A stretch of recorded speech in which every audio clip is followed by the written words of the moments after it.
This old truck has lots of engine problems, and today we're going to swap in a Ferrari 355 engine to solve those problems. Let's get started.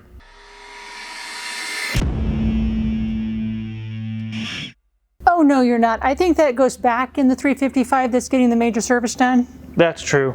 I would actually love to do a video on that for you guys, but unfortunately we probably wouldn't get very many views. So it'll be in the background. You guys can check it out. And no, we're not going to be putting this engine into this truck. It's just a joke. As cool as that would sound to have a Ferrari engine in an old Ford truck, unfortunately it wouldn't do very good for low-end torque, which is what a truck needs to haul trailers or haul a load in the bed. And a Ferrari engine does not have torque at 2,000 RPMs. You really got to wind them out to get the power. It'd actually be a poor fit. But what is this video really about today? This is a 1996 Ford F-150 with the 5.0 and automatic transmission. It's in for just a couple of issues. It's got transmission shudder around 60 miles per hour when the overdrive is engaged, and also the torque converter is trying to engage. There's some shuddering going on. And there's also some rough idle or rough running when the engine is cold. We're going to show you today how sometimes you try to be a do-it-yourself mechanic and do things and you have good intentions, actually can make diagnosis and make your trouble even more difficult. Let's take a look around this F-150. This is a view of some of the most reliable Ford trucks on the road. The mid to late 90s are tanks. These things are really good trucks, and they're easy to work on. As you go down the side, you can see it's in very good condition. It has a few dents and dings, but as we get towards the back, what's common with so many trucks is there's a little bit of rust going on above the wheel arch, but not too bad. And just like Ford liked to do for so many years, and then they stopped doing it, is dual fuel tanks. And most people would just run off of one tank for so long that the rear tank, the gas would go bad and ruin the fuel pump. Very common issue on these. If you ever purchase one, make sure both tanks work. And your typical Ford truck in the rear end, I really like this styling with the brushed stainless steel and the black stripe. They did that for many years. It just looks really good to me. Maybe I'm an old timer now, but it looks great. And we see on the wheel arch more rust on this side. It's even worse than the driver's side. But otherwise, it's actually a fairly decent truck. Let's jump into the interior. There we have it. That's right, 271,043.8 miles. Lots of gauges up there. All of them are very easy to read, very classic for mid-90s Ford. As we move up, you'll start to see some customization they have done. That red pinstripe they have added, but look at that dash. It's clean, it's sparkly, there's no dust, there's nothing going on, no brakes or anything. As we move down, you'll see we have more of that pinstriping, and we see the XLT over there on the far right. They have upgraded the stereo to a Kenwood system, and we have the ever so classic 90s HVAC controls. Don't get confused with what's going on there for sure. Let's move down. You see we have our ashtray where they are keeping their coins, and another aux port right there. Looking good. As we move down, you'll see that we have the hump in the center for our drive shaft, which means there is somebody who can sit here. So this armrest does move up to where we can put that full 6 people into this truck. But we do have nice cloth seats, and let's zoom in just a little bit so you can see the full 90s coloring there. It looks fabulous, but the seats are in amazing condition. There's no foam guts spilling out. It's really amazing. But on the door card there, you can see a little bit more of that pinstriping as well. This is the extended cab, so we do have seats back there. We can see we have a seat belt, but they are currently folded down. I like their solution on keeping things in place back there because it is very hard plastic, but those floor mats from just your local, Walmart are doing a great job. You could definitely put something there and it wouldn't go flying around as much. As we look at our headliner, again, nothing going on up there, looking like a big old sea of dove gray. Yes, the world is upside down. Okay, no, not really. When the wizard pulled this around, he didn't straighten out the steering wheel, and, well, you can read Ford upside down. So as we look at the steering wheel, yes, the world is upside down. No, the wizard just did not turn the wheel and straighten it out when he parked this car, so you're just going to have to live with that being upside down. But this is the era of the start to putting a few buttons on our steering wheel. So we have cruise control. That's it. That's all you got on there. So enough of this interior talk. Let's see what's going on with this thing and why this customer brought it to us. So I mentioned the two issues at hand, and the customer wrote out a long list of everything that they themselves have replaced chasing these issues. So what we originally had was just a rough running engine and some shudder going on with the transmission. And based on all this that's been done, it can really affect the outcome of what we do here. Some of the things they've done already: EGR valve and tube, upper intake gaskets, water pump, harmonic balancer, plug wires, cap, rotor, coil. Transmission has been replaced twice due to shudder and vibration. Rear axle transmission ruined the original axle. I'm not sure what happened there, but something happened to damage the rear axle. Springs and buckets, front I-beam bushings, radius arm bushings, speedometer. The real mileage is around 140,000 miles. The forward sending unit for fuel pump, fuel filter, rear main seal, capacitors in the ECU. They've done a lot to this engine chasing this problem. Some of it probably was just upgrades or maintenance for other parts, but there's other things that were done trying to figure out why is it running so rough. He does mention in the letter here, this was his grandfather's truck, which the grandfather's now passed away, and it has a lot of miles on it. They mentioned that really the cost is not the issue. They want to bring their grandfather's truck back to its former glory. So I want to talk to you guys at the end of this video how sometimes that can be a bad move. So you're probably thinking, Mrs. Wizard showed in the interior review that it had 271,000 miles. But as stated on this note that the speedometer has been replaced, the actual mileage is around 140,000. So that's a lot better. It's not so high on the miles. But even with that many miles, it's still in really pretty good shape. It's definitely worth fixing. But let's go over what's been done and how it actually skews some of our diagnosis process and actually can make it more expensive. Here's our 5-liter V8, which we currently have the upper intake and the injectors removed. We'll show you why here in a minute. But it does have a new EGR tube. They have had the upper intake off from previous repairs that the customer tried to do themselves. And you guys have known over the years I've mentioned always use OEM quality sensors, especially mass airflow sensors. And here we have a no-name Chinese brand one. This comes from a reputable parts store, but you know where they get their parts from. So that could be making the issue worse. It could be making it better. I don't know. That's a variable that really, I wish it would have the original unit back in it so I can start from scratch. So now I've got to try and hopefully that this new one is reading properly. Maybe it is. I hope it is. One thing I know about these older Ford trucks, they had lots of problems with the fuel injectors. It would make it run rough, and it would actually run okay and drive okay, but it would have a rough idle. End up being the injectors were bad. I replaced probably 40 sets of these injectors over the years on these old trucks. The 5-liter, the 5.8, the inline 6. Maybe it was a bad run of injectors. I don't know what it was. But there were 2 codes when this truck arrived. Here's a picture of what they were.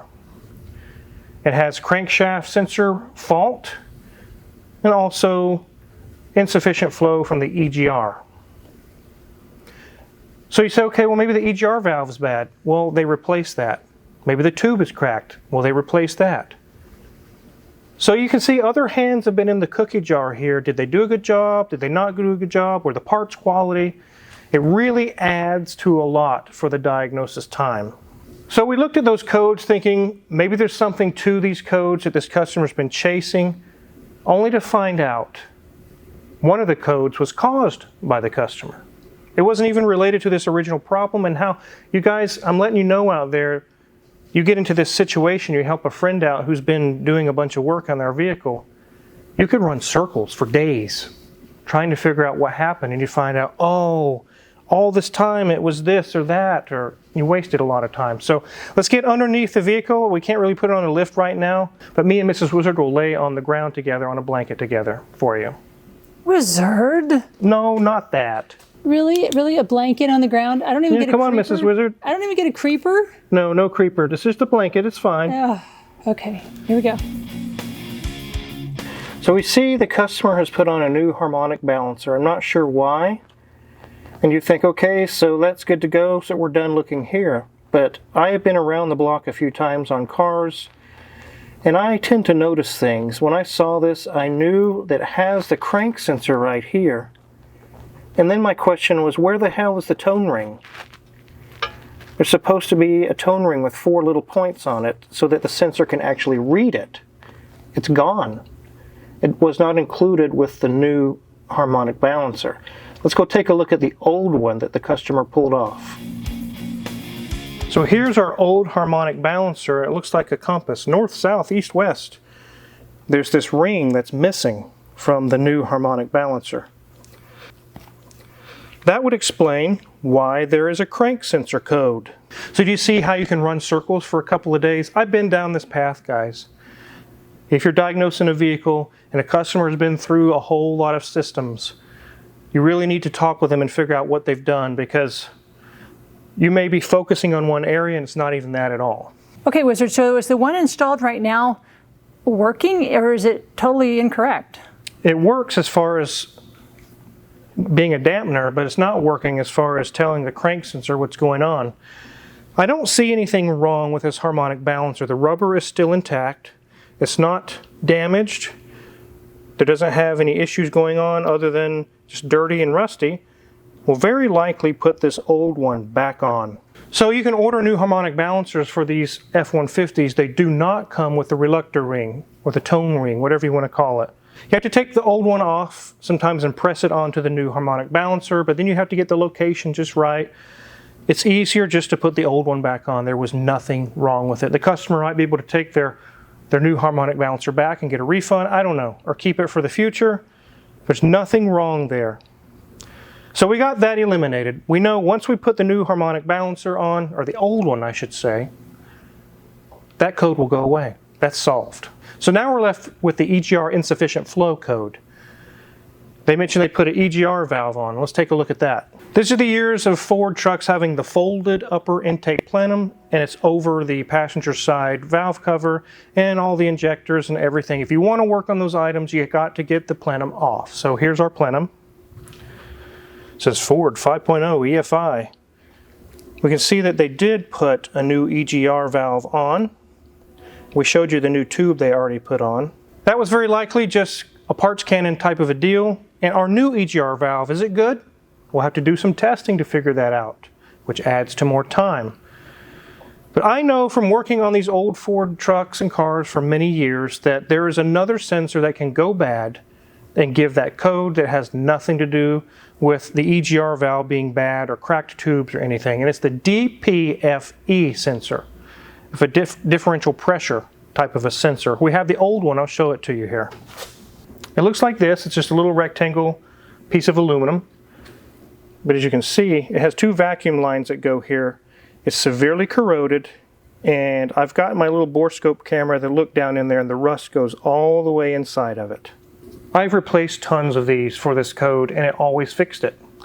We already have a new one installed, based on seeing that we're physically damaged inside with rust. Obviously it's bad. That will solve the insufficient flow code. But that doesn't solve our rough running or our transmission shutter. We'll get to the transmission issue last here. We've got all 8 injectors off. Like I mentioned, those are a common failure point. Let's take a look at those.